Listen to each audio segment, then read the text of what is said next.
இந்த பைரவி வந்துட்டு இப்போ இலக்கியாவை பார்த்த உடனே பயங்கரமா டென்ஷன் ஆயிட்டு கடைசியில இலக்கியா கிட்ட போயிட்டு சண்டை போட ஆரம்பிச்சுறாங்க. அதாவது என் கௌதம என்கிட்ட இருந்து பிரிச்சு கூட்டிட்டு வந்தேன். கூட்டிட்டு வந்து நல்லா வச்சிருப்ப அப்படின்னு பார்த்தா, இப்போ நீயே வந்து போனா இந்த ஆயாமா வேலையை செஞ்சுக்கிட்டு இருந்தா கௌதம வந்து போனா நீ என்ன வேலை செய்ய வச்சிருப்ப?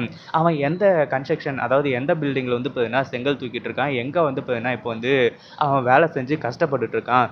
ஒழுங்கா சொல்லு இலக்கியா, என் கௌதம என்ன பண்ண நீ? அப்படின்ற மாதிரி வந்து போனா கேட்க ஆரம்பிச்சுறாங்க. ஆமாம், உங்கள் கௌதமை வந்து இப்போ என்ன நான் வந்து இப்போ கூட்டிகிட்டு வந்து அவங்க கிட்ட இருக்கிற சொத்தை எல்லாத்தையுமே நான் பிடுங்கிக்கிட்டு இருக்கேன். நீங்கள் சைலண்ட்டாக இல்லை அப்படின்னா நான் ஏற்கனவே உங்கள் மேலே பயங்கர கோவத்தில் இருந்துட்டு இருக்கேன். இதுக்கு நடுவில் வந்து இப்போ என்ன நீங்கள் வந்து இப்படி பேசிகிட்டு இருக்கிறது கொஞ்சம் கூட நல்லா இல்லை அப்படின்ற மாதிரி வந்து சொல்ல ஆரம்பிச்சுறாங்க. இதை கேட்ட உடனே வந்து இப்போ இப்போது நம்ம பைரவிக்கு பயங்கரமான அதிர்ச்சி. அது மட்டும் இல்லாமல் இந்த பைரவி இருந்துக்கிட்டு உன்னால தான் கௌதம் வந்து பார்த்தீங்கன்னா என்னை விட்டு போனான், உன்னால தான் என்னை விட்டு போனான் அப்படின்னு சொல்லிட்டு வந்து சொன்னோன்னே பயங்கர கோவம் வந்து இந்த பைரவி வந்து பார்த்தீங்கன்னா பல்லார் பலார்னு கண்ணத்தை மேலே அரையிடுறாங்க. அதுக்கப்புறம் வந்து பார்த்தீங்கன்னா நம்ம இலக்கியா இருந்துட்டு இங்கே பாருங்கள் மேடம், இதுக்கப்புறமும் வந்து பார்த்தீங்கன்னா நீங்கள் ஏதாச்சும் பேசுனீங்கன்னு வைங்களேன், கண்டிப்பாக உங்களை நான் சும்மா விட மாட்டேன். ஏன்னா உங்கள் மேலே அந்த அளவுக்கு நான் பயங்கர கோவத்தில் இருந்துட்டு இருக்கேன். அதனால் சைலண்ட்டாக இருங்க, உங்களுக்கு என்ன வேணும் அதை மட்டும் கேளுங்க. கௌதம் எப்படி இருக்காரு, எங்கே இருக்காரு அப்படின்னு சொல்லிட்டு தெரியணுமா அப்படின்னு சொல்லிட்டு இந்த பைரவியை உண்டு இல்லைன்னு பண்ணிட்டு கடைசியில் நடந்தது அதாவது உண்மை எல்லாத்தையுமே சொல்கிறாங்க. அதுக்கு முன்னாடி என்னவெல்லாம் நடக்குது அப்படின்னு சொல்லிட்டு பார்க்கறதுக்கு முன்னாடி இப்போ தான் நம்ம சேனலுக்கு ஃபர்ஸ்ட் டைம் வரீங்க அப்படின்னா கீழே இருக்க சப்ஸ்கிரைப் பட்டனை ப்ரெஸ் பண்ணிக்கோங்க. இப்போது நம்ம இலக்கியா இருந்துட்டு அவங்க பாட்டுக்கு அவங்க வேலையை செஞ்சுக்கிட்டு இருக்காங்க.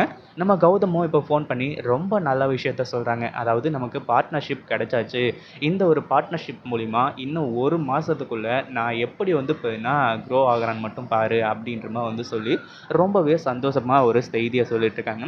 அப்படியே ஃபோனை பேசிட்டு திருப்பி வேலையை பார்க்கலான்னு பார்த்தா இந்த பைரவி வந்து தேவையில்லாமல் பேச்சை வந்து பார்த்தீங்கன்னா பேசிகிட்டு இருக்காங்க. இது எதையுமே கேட்க முடியாமல் நம்ம இலக்கியா இருந்துட்டு கடைசியில் பயங்கர கோவப்படுறது மட்டும் இல்லாமல் கௌதமை நான் எந்த வேலைக்கு அனுப்பல சரிங்களா, கௌதமோட தகுதிக்கு என்ன வேலையோ அதை தான் வந்து பார்த்தீங்கன்னா கௌதம் பார்க்குறாரு. அவர் வந்து பார்த்தீங்கன்னா கம்பெனி ஸ்டார்ட் பண்ண போகிறாரு, அதில் எந்த ஒரு சந்தேகமும் கிடையாது.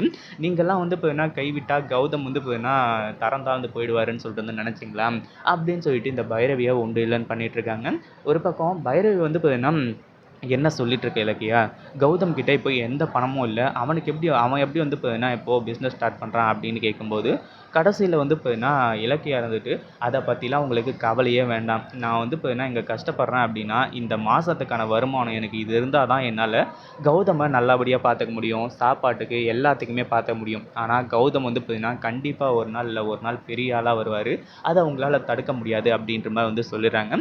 பைரவி வந்துட்டு இலக்கியா என்னை தப்பாக எடுத்துக்காத, நான் வந்து பார்த்தீங்கன்னா உன்னை கடத்தணும்னு முயற்சி பண்ணது எல்லாமே உண்மை தான், அதுக்காக நான் உங்ககிட்ட வந்து பார்த்தீங்கன்னா மன்னிப்பு கேட்டுக்கிறேன். ஆனால் கௌதம் இல்லாமல் கௌதமை பார்க்காம ஒரு நிமிஷம் கூட என்னால் இருக்க முடியாது, கௌதம் எங்கே இருக்கான் எப்படி இருக்கான் அவங்ககிட்ட என்னை வந்து பார்த்தீங்கன்னா கூட்டிகிட்டு போ அப்படின்னு சொல்லிட்டு இந்த பைரவி வந்துட்டு இப்போது காலில் விழாத குறையா வந்து பார்த்தீங்கன்னா கதறி எழுது கேட்டுட்ருக்காங்க. நம்ம இலக்கியா இருந்துட்டு இப்போ கூட்டிகிட்டு போகிறதா இவங்க பாசம் நிச்சயம் தானா அப்படின்னு சொல்லிட்டு ஒரு பக்கம் வந்து பார்த்தீங்கன்னா யோசிக்க ஆரம்பிச்சிடறாங்க.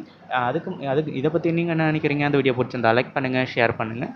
இப்போ தான் நம்ம சேனலுக்கு ஃபர்ஸ்ட் டைம் வரீங்க அப்படின்னா சப்ஸ்கிரைப் பண்ணிக்கோங்க.